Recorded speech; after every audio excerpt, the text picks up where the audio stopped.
The people of Poland will vote to elect a new president this weekend. Defence, immigration and border security are all key issues, with the war in neighbouring Ukraine weighing heavily on people's minds.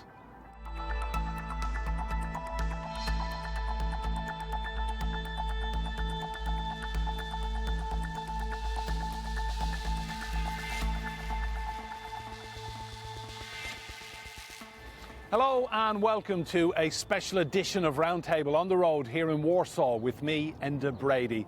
Now, victory in this presidential election for the mayor of Warsaw, Rafal Trzaskowski, could make life domestically a lot easier for Poland's high-flying Prime Minister, Donald Tusk. The economy here is booming, but the Polish government is warning that the election is taking place against a backdrop of what it says are unprecedented attempts by Russia to interfere in the process. Poland is heading into a crucial election, which could reshape its domestic agenda and test its relationship with Europe. There are three major contenders vying for the presidency. The frontrunner is Rafal Trzaskowski, the current mayor of Warsaw. He is pro-European and closely aligned with Prime Minister Donald Tusk's center-right government. Karol Nawrocki represents the Law and Justice Party, or PiS. He emphasizes national sovereignty and traditional values. And Sławomir Mencen. He is the co-leader of right-wing Confederation Party. He advocates for an ultra-conservative and anti-EU policy agenda. The result of this election may not just impact key reforms. It may also determine whether Poland moves closer to or further away from the European Union. Over the past 18 months, Prime Minister Donald Tusk's government has often been frustrated by President Andrzej Duda, who has used his veto powers to block several key policies. With the country deeply polarized, voters are looking at more than just party lines. I would prefer for all this to change and for there to be a new president. I prefer Rafał Trzaskowski because he does a lot for the capital. The capital has changed a lot. He does a lot for women. He's for women, and I think he will be a better president.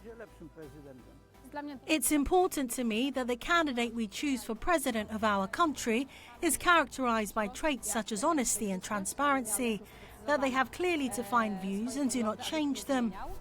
The choice is in the hands of the voters in an election that could influence not only Poland's path, but also its role within the European Union.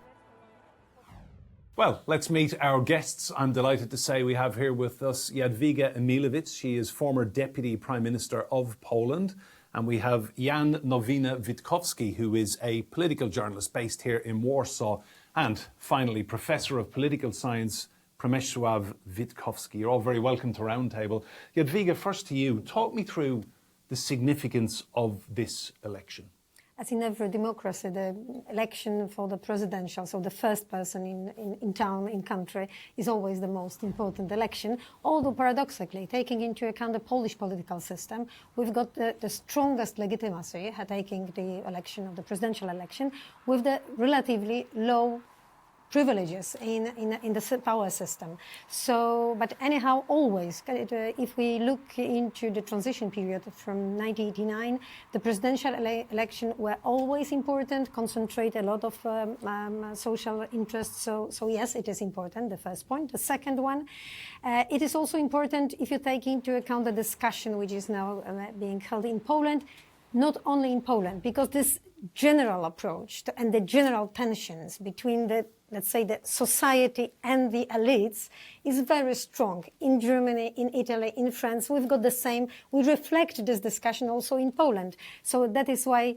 it also shows the path in which direction the Poland is going to go. And the third point, why it is so important, I think, for the government as well and for the whole system. Because today the president is a part of executive power. Is working or not working, collaborating or not collaborating with the government. Today, the government, which has been elected after a very, very strong and social dispute, political dispute almost 2 years ago, sometimes the Prime Minister and the government is telling the society that, well, we would perform better, but unfortunately we've been stopped and blocked by the President.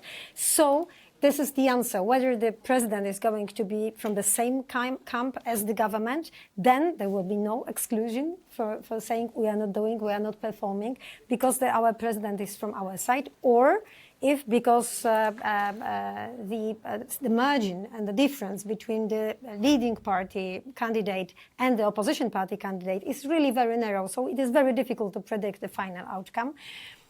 So the question is whether the president is going to represent and to support the opposition parties and playing not the same game with the government, especially that after this election, we are going to be prepared to the next general election, to the next parliamentary election. So this is really very important, both from taking into account the political system and the general political geography. Thanks, Jadwiga. Jan, it's not just a figurehead role, is it, President of Poland? This is someone who will have power, defence policy, for example, and as Jadwiga said, cooperating with the Prime Minister and the ruling coalition. It's a very significant job. Yeah, I think that Jadwiga already gave us a pretty robust answer why this election matters, but indeed the president is not necessarily a figurehead. He's got a couple, in fact a handful of powers given to him by the constitution that give him primarily not a positive power but a negative power, which means that we've got a government which emerged from the parliamentary elections. They got the majority in the House and they are basically running the country, but they can't enact their reforms. They can't really carry out most of the promises that they campaigned on if they don't have a cooperating president. Why? Because the president got this one extremely powerful constitutional function, which is the veto power. When he doesn't like the law that the government enacts, he can simply say that I won't sign it, there won't be my signature, and he sends it back to the chambers of the parliament, so Sejm and Senate. So he can obstruct. He can obstruct, and they do have a power to overtake his veto, but this is such a majority, 3/5 or 60% of the House, which is unachievable in our political conditions of massive polarization, which basically is a thing here since 2005 or even earlier. Thanks, I just want to bring in Przemysław. Yeah, Przemysław, what would you say are the key issues facing the voters then this weekend? No, I would say that I would still want to say more about this polarization. The process here is that the government cannot, in their own opinion, to fulfill their promises, which leave the voters disappointed. And if they won't win, this is going to be probably leading to the fall of this coalition. And on the other side, the contemporary opposition party, which was government for 8 years, now a lot of politicians from the party are facing different kind of persecutions for nepotism, corruption, and situations like that. And you think it is a polarized electorate in Poland right now? Less than, let's say, a few years ago, but still you got two main candidates, which one have like 30%, other 25%, so it's more than 55%. Okay, a few years ago it was about 70% for both candidates, for both parties, but still I think it's polarized. Still, these two main camps are organizing the Polish political scene. Jadwiga, I want to talk about the allegations of Russian interference in this election. Now, Krzysztof Gawkowski, who is the digitalization minister in the Polish government, he's made an allegation, which Russia denies, of unprecedented attempts to interfere in this election. What's your take on Russian interference? I wouldn't count whether it is unprecedented or not, but definitely we still observe the Russian influence on Central Europe and particularly in Poland because we are the biggest country in the region. I'm fully sure what is the interest of Vladimir Putin regime to simply to come back to the controlling the, let's say, the 3C initiative area in Europe. So the interference by digital, by the persons, by presence of the Russian capital here is definitely something that should be observed. We observed it, I remember that from my term, we observed the attacks on the banking system coming from Russia. So I would expect the deep interest in the presidential election in Poland and the political process in Poland. So that's true. And as my predecessor has mentioned, so we are very polar. The society is really in a tension, but that is nothing unique. I would like to stress here. Then you can observe it in Germany, in Italy. I would say that maybe the temperature is even a bit lower than in Germany, today France, or even the United Kingdom. So this is the signum temporis. This is a time how this democracy looks like. But anyhow, coming to your questions, I'm definitely convinced that the Russians are really interested in all political process, like in Romania, like in Poland, like in Germany, definitely. So this is the time which we can reflect a bit the end of the Cold War.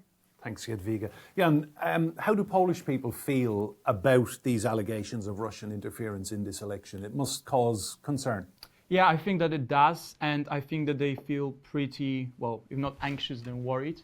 And here, because Jadwiga mentioned Romania, and I agree that in Poland, the Russian interference is strong and clear. But we can draw a parallel with Romania, and I can showcase you the difference of how our societies sort of differ when it comes to Russia and how it affects the Russian interference in our country. Because in Romania, you had first a pretty pro-Russian, openly pro-Russian candidate. He won the elections. Then his victory was overruled by the Supreme Court. And he had this massive support from Russia, and he built this strong support base across the Romanians with his pro-Russian opinions and stances. And now we've got presidential elections in Poland. And although there is one pretty obscure, pretty niche candidate who's openly pro-Russian, I don't know if you ever heard of him. His name is Maciej Maciak, and he probably won't get above 1%, if even lower.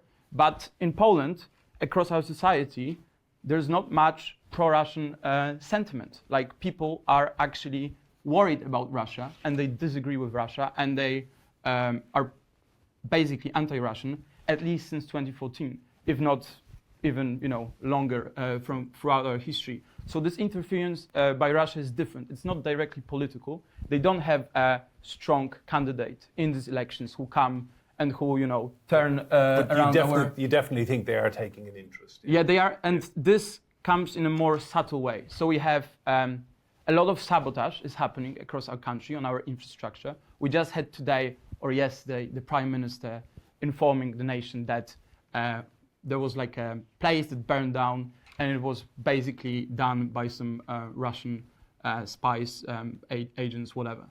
So we have this involvement. And then, of course, as in other countries, as in Romania, as in Germany, as in the UK, as in France, as in everywhere else, you have a lot of digital cyber attacks and a lot of misinformation, bots, fake accounts, basically also accounts paid by Kremlin or useful idiots. And some of their narratives are also pretty subtle. They're basically trying to push forward this anti-Ukrainian sentiment. That's one of the things that they're really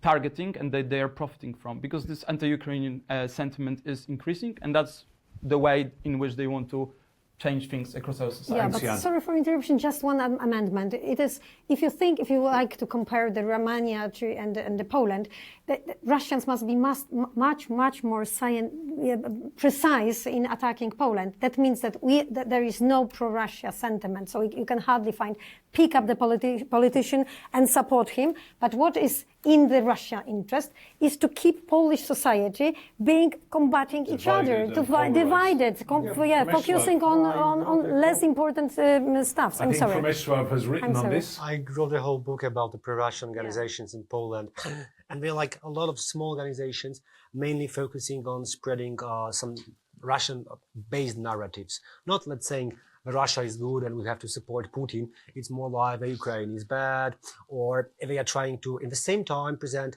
pro-vaccine and anti-vaccine narratives just to increase chaos. They are generally sowing chaos. I want to produce the picture of Poland with this kind of stereotypical Polish quarreling, Polish anarchy. They hate each other, they never can agree. There is unrest of an anarchy of. But this is, I think, the general idea here. Show the east flank of NATO as being internally divided, torn apart by conflict, and generally anarchistic. Przemysław, can I just ask, now that Ukraine has been mentioned, What's the sentiment in Polish society about your country's support of Ukraine? Because I've seen one candidate, Sławomir Mencen, say, and he's made the claim that he believes Ukrainians are abusing Polish people's generosity. That was the phrase. It depends who you're going to ask, But generally, as in the beginning of the war and attack by Russia, Poland was very supportive in the sense of like emotional reaction and political reaction. So in the first few months, 1 year, Poland handed out a lot of help militarily, economically, both to the Ukraine as a state and both to the Ukrainian refugees. So it was very positive.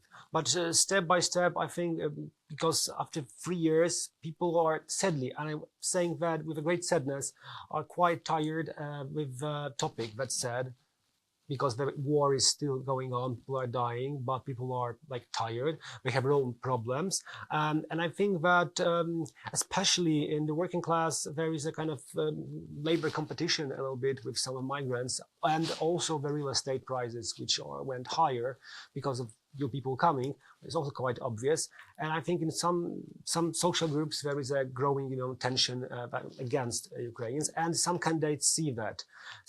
I think the most obvious example is Mr. Grzegorz Braun, who is like openly, aggressively anti-Ukrainian. Then you have Sławomir Mencen, who is also presenting anti-Ukrainian perspective, but also the mainstream candidates, of course, to some extent, not so radically aggressive as these two guys, but they are also sending message that they are not so supportive. Like Mr. Nawrocki say, he won't agree on Ukraine in European Union, on NATO. Trzaskowski say he's gonna stop supporting some part of the Ukrainian refugees with some social benefits. So generally, this feeling is moving more and more into the political mainstream from the fringe. And I think it's sad because still the people are dying in Ukraine and the war is still on. So, Jadwiga, do you pick up on these sentiments of resentment and fatigue with Ukraine in Polish society? Definitely fatigue, but still comparing with, we have to keep in our minds that there was the only country who train this training, so 4 million refugees in 3 months. So it was the beginning of the war without any social troubles. And still, it is the sign of this collaboration between Ukraine and Poland. I think that for a long-lasting period still is going to be. And as Mr. Professor has mentioned before, you can there is a slide of anti-sentiment, and sometimes, if you take those main actors in this presidential run, if they a bit undermining what should be our approach towards Ukraine is really based on a rational position. So that means that we don't hate Ukrainians, we are fully against Ukraine, but simply for instance, a free trade agreement with Ukraine causes some problems for Polish agriculture and the Polish transportation system. And that is why we need to discuss those issues both with Kiev and with Brussels. So I would say that from this first very romantic and very pro-Ukraine and the really humanitarian wave and the anti-Russian approach in Poland, we are now moving still on the diplomatic level. All politicians are still knocking the door saying, well, guys, this war is really happening and please don't shut this war very quickly because this is not in our political interest. But anyhow, if we speak about something what is on the table, like a free trade agreement, we need to take into account the interest of Polish peasants. This is the same what French population did before 2004. So, I would say that this is quite rational approach, although being a bit burned up by the presidential election. But still, I would say, 1.4 million Ukrainian people living in Poland, kids at schools with no social problems. And this is the real answer. What is in that measure in Poland? Thanks, Jadwiga. Another relationship, Jan, I want to discuss is with the European Union. Poland has done very well out of its membership of the European Union. Do you think that relationship continues and gets stronger, or will a candidate come in who may push back against Europe? Well, definitely that's also one of the main things about this presidential election, isn't it? Because we've got the current government, which pivoted our 8 years of foreign policy, which was pretty, if not anti-EU, it was Eurosceptic or kind of well, I would say that they were their best friends were the Hungarians and sometimes maybe someone else, but at least with main figures in the EU, with France and Germany, our relationship wasn't that good. And now Tusk is back, and he's very friendly, and he's very close with Germany, with France, with the UK as well, with their new government, with Keir Starmer. So I think that this pro-European pivot is moving forward, but it will be blocked if someone from the outside of the current government coalition, which realistically means Nawrocki, comes in and becomes the president. The Law and Justice Party is increasingly, in my opinion, is increasingly Eurosceptical. That also perhaps comes as a response to the changing social sentiment across their electorate, because we were very pro-European as a nation, now we are increasingly less so, and they're also campaigning on that. But yeah, if Nawrocki wins the elections, you can expect that Poland will yet again become slightly more skeptical, slightly less aligned, even not far less aligned with, for instance, Germany. Nawrocki is openly hostile towards Germany. You can expect that, and you can expect them again pushing this kind of vision of Poland, of Poland becoming a sort of Israel in this part of Europe, which means, very strongly pro-American, with some privileges coming from Washington. Just before we finish up, let's bring back in Przemysław. That relationship with Europe, I mean, a lot of people see Poland as a very strong friend and ally of the European Union. So if Nawrocki were to win this election, that puts that in jeopardy somewhat. I would say that it's the most important difference between a civic platform and Law and Justice's approach towards the geopolitical issues. Civic platform definitely sees it as a part of a European Union and maybe potentially in the future European Federation. Law and Justice, as Jan said, is basing its pillar of its foreign policy is United States, being a kind of Israel of Central Eastern Europe, and this intermarium project in which they want to be hegemonic power, local, regional superpower, whatever you call it. And these are totally different approaches to the geopolitics in Europe. And that's why Law and Justice is so close to the right wing of the Republican Party, or right now generally Republican Party in the United States. So these are totally different two visions, and I don't see that as any similarities here. We are both in very different directions, but going in very different directions. Thanks, Przemysław. One final question to you, Jadwiga. What kind of a president would the mayor of Warsaw make, Rafal Trzaskowski, if he were to win? Is he the preferred European Union candidate and voice? But I must come back to this, Okay. what has been mentioned, especially that I was one of those who created the policy towards Europe, as well as being responsible for the economy. And of course, in the rhetoric, we are far, it is not enough, the question is not enough to say whether you are pro or anti-European after 20 years full membership in European Union. This is definitely not enough. So we said many times, we are in Europe, and Europe is one of the pillar of the guarantees of Polish security and economic growth. The 70% of Polish economy is hanging on the European Union. We are definitely beneficiary of the common European market.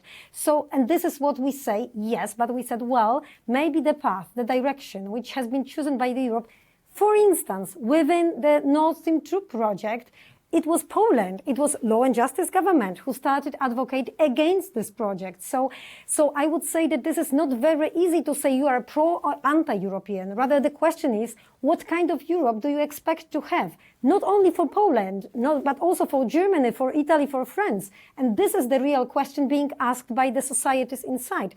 And yes, it is indeed. The pillar, what is a difference is that, well, who is the first, who you think is really defender of Poland in terms of real threat?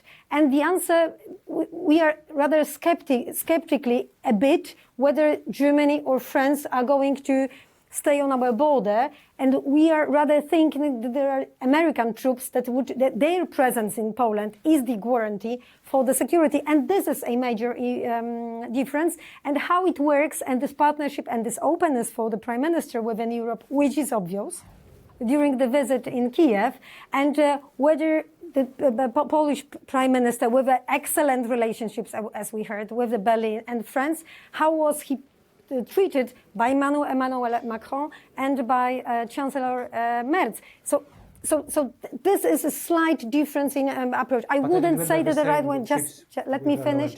Let me finish. And that is why the Law and Justice is creating the regional strong ties and saying, well, we need to have those because we understand each other and the threats better than our friends from, let's say, Madrid, for instance, towards and their approach towards Russia. So this is my point, but definitely not anti-European. And what is Rafał Trzaskowski going to be, what kind of a president? I think, well, we will see finally. That compatible. He will be a compatible president. I think that's the best. Definitely will be much more in collaboration with the government.